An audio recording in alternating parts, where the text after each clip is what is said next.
Pray with us. God, who is good and gracious, be present to us now that we may know both. Be near to us and draw us near to you, that as we listen for your word, we may hear you speak, that our faith may be strengthened to follow, and that Christ might be glorified in us, in this place and beyond. We ask it in his name. Amen. We tried to find the right word for World Communion Sunday, the right passage, and we landed in what may be an odd place, Psalm 107, and I was struck with this verse right away at the beginning. Let the redeemed of the Lord tell their stories. Consider for a moment your story. How did you come into the church? How did you begin to encounter the faith? Was it in your family? Was it a Sunday school teacher? Was it a coach, a teacher, a neighbor? Who was it that first began for you to kind of embody this thing that you had an interest in? Was it as a child, college student? Let the redeemed of the Lord tell their stories. Consider your story. Who in your life made faith easier and who made it more difficult? What was the most common and most difficult barrier that you faced to being a disciple of Jesus Christ? Was it yourself? Someone else? Was it doubts? Was it education? Was it a bad experience with something or someone that called itself or themselves Christian? Where did your story start? And how did it unfold to lead you to today? Let the redeemed of the Lord tell their stories. I couldn't stop thinking about it this week. Imagine, if you could, a snapshot of even only part of the stories of the church as it gathers this morning. Imagine the diversity of people who grew up in the faith, who, as a friend of mine said, I never knew a time Jesus didn't love me. I was surrounded by people from birth who followed Jesus Christ and taught me to do the same. I never really questioned it. I never really rebelled against it. Or imagine the stories of those who would say something else. I either didn't grow up in it or I got lost. I went my own way. I chased after things. I thought other stuff was more important. I didn't care that much. I didn't see the point. Those who found faith and first heard the call of Jesus in the military or from a coworker. Those who cried out to Jesus in the midst of addiction, finally getting to a place where they admitted, I can't control my life anymore. I now know what everyone around me has known. I'm not in charge. I need help. Imagine those who turned to Jesus from sickness or from pain. Those who in the midst of an ordinary season were invited to church by a neighbor and there heard the call of Christ on their life. Or, as our video invites today, imagine a child in a place like Niger who will one day say, some Presbyterians from the United States heard the call of God on their life and they ended up in my village. And we ate grasshoppers together. And they taught me that Jesus loved me. and I learned it from them. I saw it in them. Can you imagine even some of the stories of people of faith as the redeemed would share them? In this time of pandemic and COVID and whatever you call these moments, Michael and I have done unity. We have struggled to bring messages that have to do with oneness in a time where there is lots of opportunity to divide. We have hit that theme hard, and we don't want to overdo it. We don't want to repeat it today. And so this isn't about necessarily the reality of being one church and one people. It's about imagining what the stories of some of those people would be. Can you imagine the stories of the redeemed, the starts, the stops, the ups, the downs, the successes and failures? Think of just your own story, your own life, and try to comprehend that multiplied by millions and millions. People who gather to worship Jesus Christ today, knowing that if that's found out, they're in danger. It may be prison. It may be persecution. It may be worse. People who gather to worship Jesus Christ today who don't have food, who didn't eat breakfast, who walked barefooted on a dirt road several miles from their hut to the church's hut because they've heard the call of Christ in their life through someone or something. Imagine those today like we do who gather in beautiful buildings, stained glass and expensive organs, tables, pottery, and all the rest, baptisms, the stuff that we treasure, the stuff that we're fortunate and blessed with. Can you begin to see the incredible beauty of this thing we call church? When we say church, we often mean this place if we're Presbyterian. Sometimes we mean this group of people. Today is a day to remember that when we say church, we also mean something bigger than most of us usually remember.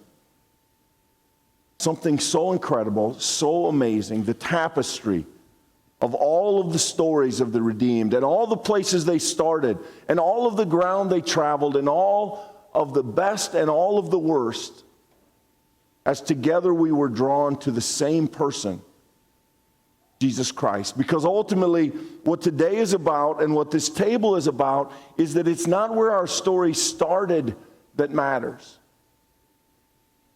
It's not the starts and stops. It's not what we got right and what we got wrong. That stuff is all important. But the story that draws us is the story of Jesus Christ. A love for people who grew up in a first world country, blessed to always have enough, and blessed by people around them who taught them the faith. And people who grew up in places and circumstances that many of us can't imagine. And they too heard an invitation to come to Jesus Christ. Let the redeemed of the Lord tell their stories. And as we do, let us not only remember how amazing those stories are, more importantly, let us remember that they all lead us to the same place.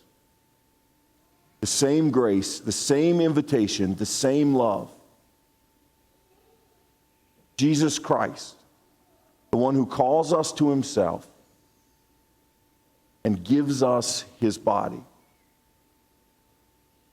for all of our stories to be found in his. I think that we are maybe even in some cases overwhelmed by the reality that God is able to be alive and active in all of our stories, that God is capable of working in the lives of those who we have not even met, who we will never meet. And we might miss in the grandeur of that the incredibly personal call to tell our story, our own story, and the work that it takes to be able to do that. This psalm, if you were to read the whole thing, which I would recommend, is an account over and over and over of difficulties that have come in life and how God has worked in those moments to bring about restoration and healing. And the ability to tell that story is completely dependent upon our ability to remember what God has done, to call to mind. And it is not on accident that today we stand behind a table that many of us remember growing up in a place where that table says, "In remembrance of me."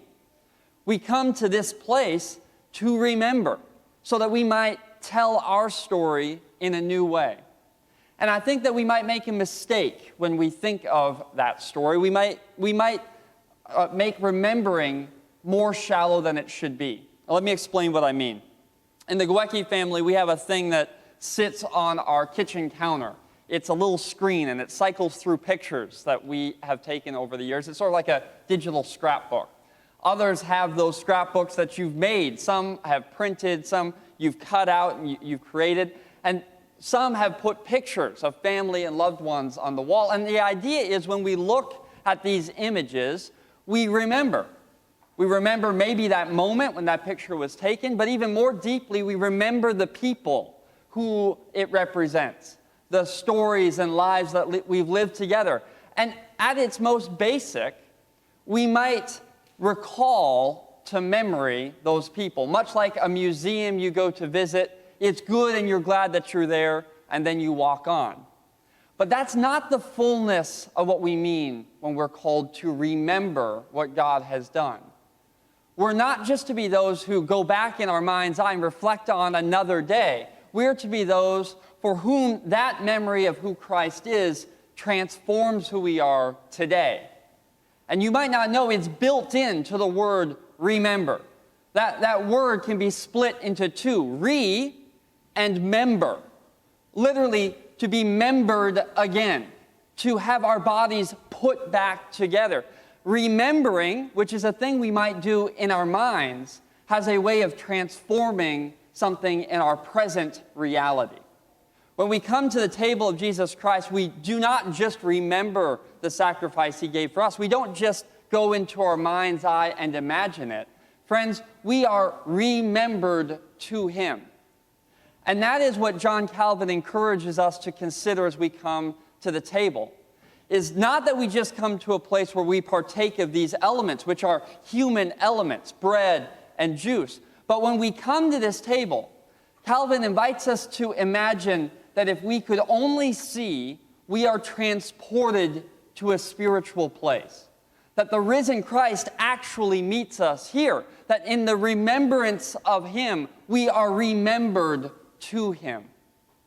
And friends, if that's true, we're not just united to the one who knows us and calls us as His own. Friends, if that is true, we're united with this entire church whose story we are called to remember. The church that not only exists today in Niger, but a church that has existed for hundreds and thousands of years. Men and women who have been faithful and whose faithfulness has been passed down generation to generation, that this day we have the privilege to stand and remember Jesus Christ. So, let us then be encouraged, each and every one of us, as we come to this table, not just to remember the sacrifice of Christ, but to trust Him in faith that He might remember us to our family, a family which exists in this building, in the homes of those who are worshiping with us this day, and literally around the world and throughout time. That is what we seek to do as we come to this place, to be reunited with the one who calls us as His own, and to bring Him honor and glory as we do it. Friends, in these last several months, so much has changed. Perhaps we could say that some of it has been good. Perhaps we would be able to say, I hope we would, that there have been changes that we have appreciated, new things that we've learned, new patterns that we hope to incorporate. But much of the change have been things that we've lost, things that aren't the same that we grieve, things that we wish were like they used to be. It has been many, many months since we were able to stand at this table and once again proclaim the story of grace, the invitation of Jesus Christ to be redeemed by his body and blood, and to understand that our story is found in his story. Perhaps ours is a life of blessing and gratitude, and we give thanks. Perhaps we are in a season of pain and struggle, and we find hope. Perhaps it is never one or the other, and we find a word for both at this table. At this table, we remember that God sent Jesus Christ for the very act of redeeming our stories, of saving our stories, giving us new life. And as we are again invited to this table and this supper, we remember that promise. And today, we remember that we come to this place with those who aren't with us, even in our own community and in any place around the world you can think of, where our brothers and sisters, those who are also redeemed, tell their stories again and give thanks to Jesus Christ.